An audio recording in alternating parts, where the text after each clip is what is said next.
El mecanismo de chivo-expiatorización más perverso que yo puedo haber descrito en mis libros es el familiar, porque tiene como destinatario generalmente un ser humano que es todavía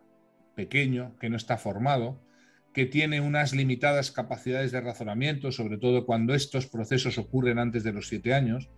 y por tanto esa perversidad del mecanismo de chivo-expiatorización en sí mismo alcanza cotas inauditas cuando se practica con niños pequeños. Os propongo que os deis una vuelta por cualquier parque infantil y que observéis la frecuencia con la que madres, padres, cuidadores, profesores, gente que debiera cuidar el lenguaje, se refieren a los niños poniéndoles adjetivos, por supuesto negativos, poniéndoles motes, señalándolos o directamente atribuyéndoles la maldad. Tú eres muy malo. Las personas que han sufrido estos procesos durante años a manos de sus progenitores o de sus profesores o sus familiares de origen, terminan internalizando, identificándose con estos adjetivos, convirtiéndose en profecías autocumplidas de estos en el futuro, estableciendo un futuro negro, pesimista, teniendo pues el peor de los pronósticos, no hay que olvidarlo. Cuando el chivo expiatorio intenta rebelarse o darse la vuelta o reivindicar su inocencia, se encuentra con un grupo humano que quiere todo lo contrario, que reconozca su culpabilidad, que no se mueva, que no haga nada. Es decir, lo que buscan los linchadores es siempre una víctima paralizada, una víctima que no se defienda, una víctima que llamaríamos propiciatoria, un cordero que vaya mansamente al matadero. Y por tanto, eso significa una víctima que además de ser linchada crea que es malvada, perversa, estúpida, repulsiva, repugnante. Poned los adjetivos que queráis. Son las cosas que quedan sembradas en lo más profundo de la mente y diría del alma humana cuando estos procesos ocurren muy tempranamente y ocurren con asiduidad, con recurrencia. Un chivo expiatorio es alguien que tiene pocas o nulas probabilidades de salir indemne de ese proceso. Y por tanto hay que recordar que el objetivo de toda intervención cuando estamos ante esos procesos es, uno, informar a la víctima, revelarle su inocencia técnica y dos, intentar salvarle de los daños que le va a procurar un grupo que ya no está más que obsesionado en eliminar, no físicamente, porque vivimos en un mundo donde las eliminaciones físicas, los linchamientos físicos son más bien, aunque ocurre, pero son más bien raros, pero sí los linchamientos psicológicos, los procesos de mobbing, de bullying, de acoso, de amor cero, que llevamos pues analizados en este canal. Son procesos en los cuales cabe encontrar como mecanismo nucleador, subyacente de todos ellos, este mecanismo sacrificial antiguo perverso. Obviamente, la persona que es acosada, linchada por un grupo y se siente culpable, se avergüenza de sí misma. El sentimiento del chivo expiatorio por excelencia es la vergüenza. La vergüenza que podemos definir psicológicamente como verse con los ojos de los linchadores. La víctima que se ve con los ojos perversos, culpabilizadores, satanizadores, diríamos, de los que están justificando sus atrocidades a base de atribuir rasgos, actitudes, formas de ser a la víctima para justificar y validar su propia violencia. Porque se trata de eso. Resulta que el mecanismo de chivo-expiatorización ayuda a canalizar la violencia del grupo sobre un miembro que es inocente y que, como un pararrayos, concita sobre él toda esa violencia psicológica y física a veces, y por tanto paga con su linchamiento la paz social que después va a reinar entre ese grupo de linchadores, porque después del linchamiento viene un momento en que se ha calmado todo, muerto el perro, se acabó la rabia, linchado el chivo expiatorio, todo vuelve a funcionar estupendamente, y hay que decir por un tiempo, porque vamos a ver cómo al cabo de un cierto tiempo las condiciones estructurales que hacían de ese grupo un grupo inestable vuelven, y se va a producir más rápidamente la necesidad de buscar una víctima de reposición. Y por eso, cuando los chivos expiatorios terminan saliendo de sus lugares, de sus grupos de referencia, y antiguamente lo hacían saliendo con los pies por delante, cuando salen de esos grupos, en esos grupos más tarde o más temprano se va a observar la repetición del mecanismo de victimización sobre otro miembro que también va a resultar inocente, pero que va a ir mucho más rápidamente todo, porque ya hay una experiencia de aprendizaje previa y el grupo ya tiene engrasado el mecanismo. A todos los chivos expiatorios se les quiere cubrir con unas atribuciones de culpabilización y avergonzamiento que los paralice, y de ese modo no oponer resistencia al linchamiento. Y aquí es donde se producen todos los fenómenos que ya hemos comentado en el canal, que son mecanismos de defensa, como puede ser la identificación con el agresor, el apego al perpetrador, la amnesia perversa, la banalización de la violencia, la internalización o introyección de la culpabilidad. Todos estos mecanismos, o incluso la negación, haciendo que el chivo expiatorio termine incluso no queriendo ni ver su propio proceso de victimización. Esas manifestaciones que acabo de citar suelen ser siempre epifenómenos o frutos podridos del trauma. El trauma hace que la mente del chivo expiatorio, cuando está siendo linchado, no funcione correctamente, su percepción de la realidad esté fuertemente afectada por unas distorsiones formidables respecto al proceso, respecto a los hostigadores y respecto a sí mismo. Y por tanto, una parte muy importante de la recuperación es devolverle el sentido de realidad que han perdido muchas veces las víctimas, no pudiendo entender, no pudiendo encajar en esa experiencia personal ese linchamiento. Porque, como os decía el otro día, hace 8 días, un niño, cuando viene al mundo, viene precableado para recibir la atención, el amor, el cariño, el cuidado de los suyos, y no le cabe en la cabeza lo contrario. Cuando esto ocurre, se producen unas distorsiones formidables. Si sois chivos expiatorios, os interesa lo que voy a contar a continuación, y es cómo escapar de este proceso. Primero hay que reivindicar, por supuesto, la inocencia del propio chivo expiatorio. Y hay algo también que es muy peligroso, y es que no salga bien el mecanismo religador o religioso del linchamiento público. Me explico. Para que funcione adecuadamente engrasado este mecanismo de chivo expiatorización, va a ser necesario que todos, y cuando digo todos es todos sin ninguna sola excepción, participen activamente en el linchamiento. Es decir, una cosa característica de este mecanismo es cómo exige y urge a todos los miembros del grupo a muy rápidamente posicionarse en contra del chivo expiatorio como, y esto es muy importante que lo entendáis, como forma de participar y de sentirse miembro de ese grupo. Es decir, la propia membresía, el propio carácter de miembro de un grupo, en muchos de estos grupos, por supuesto, toxiquísimos, va a depender del grado en que cada uno participe, y además entusiásticamente, del linchamiento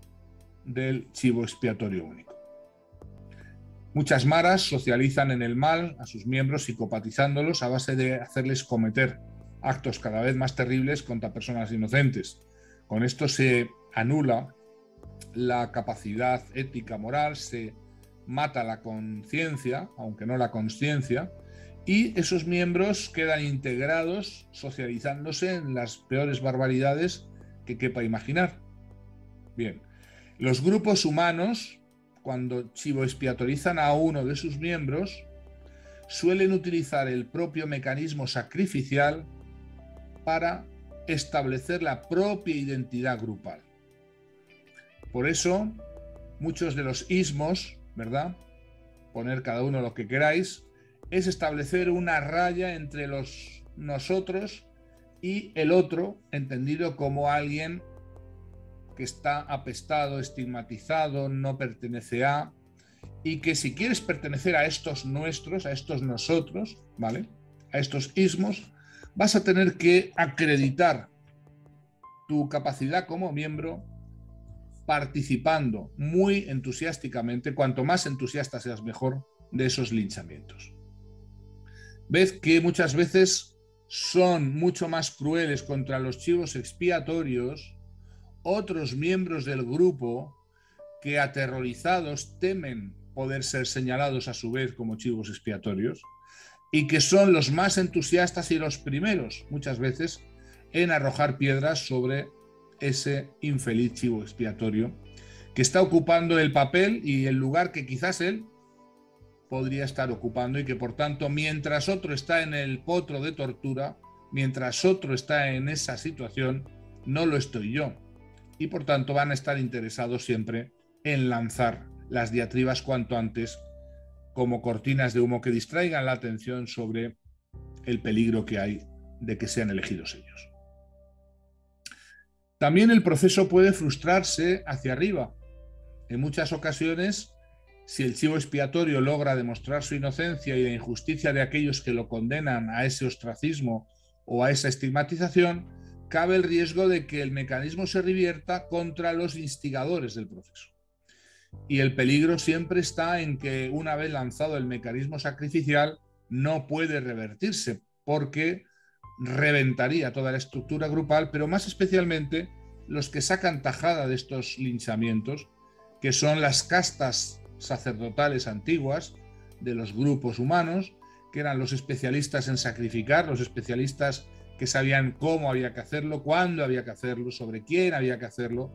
la liturgia, digamos, sacrificial, ¿verdad? Y debido a esta posición preeminente alcanzaban un dominio jerárquico sobre la sociedad, sobre esa tribu, sobre ese grupo humano. Estos sacrificadores se tienen que asegurar muy mucho de que la víctima no se revuelva, porque el peligro podría estar en que se revirtiera contra los sacrificadores el propio proceso. El peligro de revertimiento es muy importante en la medida en que la víctima concienciada, la víctima que reivindica su inocencia, es precisamente peligrosa, muy peligrosa, porque el proceso de imitación mutua puede hacer que muy rápidamente las piedras que caían de un lado puedan caer del otro lado, puedan revertirse sobre los que instigan el proceso. Esto lo saben quienes desde antiguo sacrifican a los seres humanos para mantener el dominio y la jerarquía y el poder sobre ellos. Y por eso no les interesa que los chivos expiatorios sepan el gran secreto de su propia inocencia y de su no merecimiento, y se encargan de culpabilizarlos de mil maneras, creando mitologías, teologías, todo tipo de explicaciones que siempre tienen la misma forma de: los chivos expiatorios merecen lo que les pasa. Las víctimas algo tienen, algo son, de alguna manera siempre se lo merecen. Ved los retales de aquellos sacrificadores antiguos de la religión pagana en tantos profesionales, psicólogos, psicoterapeutas, psiquiatras, médicos, coach, trabajadores sociales, que revictimizan a los chivos expiatorios, haciéndoles confesar su responsabilidad, su merecimiento, practicando terapias de reculpabilización o revictimización, es decir, tener a una víctima propiciatoria bien atada por su propia sensación de culpabilidad y por tanto garantizar así la impunidad y el mantenimiento del status quo. ¿Cuántos de ustedes, cuántos de vosotros habéis vivido en vuestras vidas, infancia o en adultez, en vuestros trabajos, en vuestras escuelas, en diferentes ámbitos, mecanismos de chivo expiatorización, y aquí viene una muy mala noticia, en las que habéis participado de manera activa como linchadores? Prácticamente todos nosotros participamos sin saberlo en estos mecanismos de chivo expiatorización, más o menos sutiles, que nos convierten de vez en cuando en linchadores de otros seres humanos. Reconocer esto es la sabiduría y además es la verdad, y es el único modo de terminar con estas mecánicas o dinámicas sacrificiales que hacen sufrir enormemente a los seres humanos. Voy a intentar explicarme. El grupo que lincha a la víctima propiciatoria, al chivo expiatorio, lo hace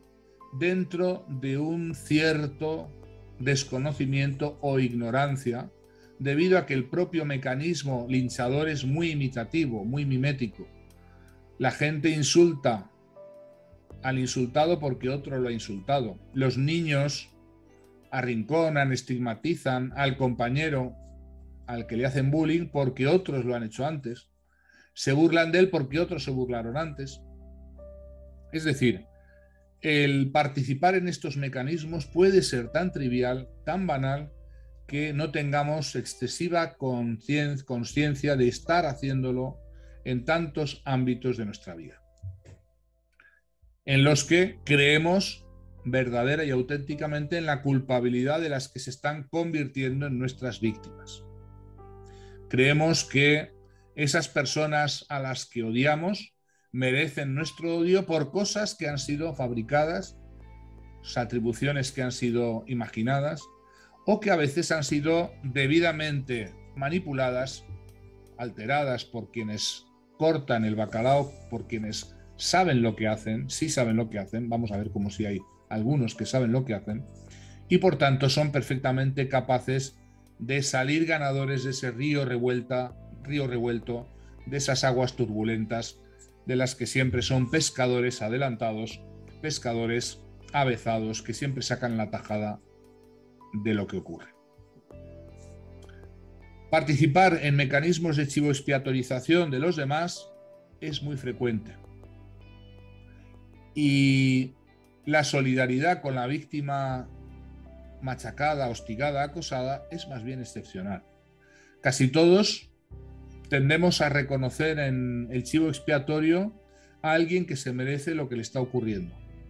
alguien que algo habrá hecho, alguien que no sabemos muy bien qué, pero sabemos que es más recomendable no intervenir, no pararlo, no defender a la víctima, no intermediar, porque ponerse en el medio de un linchamiento significa terminar siendo linchado. Y eso no conviene. Esa practicidad con la que muchas personas miran a otro lado ante el mobbing, ante el bullying, ante el maltrato psicológico en pareja, ante las familias abusivas a las que pertenecen, pero a las que siguen validando, normalizando y trivializando. Todas estas personas son muchas veces víctimas de la comodidad y de esa revelación que ya os he hecho antes al principio, de cómo defender a una víctima injustamente machacada significa la probabilidad aumentada de sufrir su misma suerte. Recomendaros que os suscribáis. Nada más, un saludo muy cordial. Nos vemos pronto en el canal.